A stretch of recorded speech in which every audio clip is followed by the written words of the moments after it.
আল্লাহ মানুষকে জগতে পাঠিয়েছেন, শূন্য হস্তে জগতে পাঠিয়েছেন, আবার শূন্য হস্তে মানুষকে ফেরত যেতে হবে।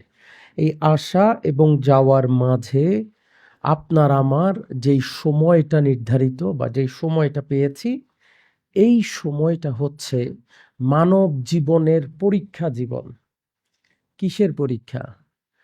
আমরা কি এই সময়ে সমাজের সব কাজের পাশাপাশি ভাইয়ের প্রতি দায়িত্ব, মার প্রতি দায়িত্ব, স্ত্রীর প্রতি দায়িত্ব, সন্তানের প্রতি দায়িত্ব, প্রতিবেশীদের প্রতি দায়িত্ব আছে না আমাদের?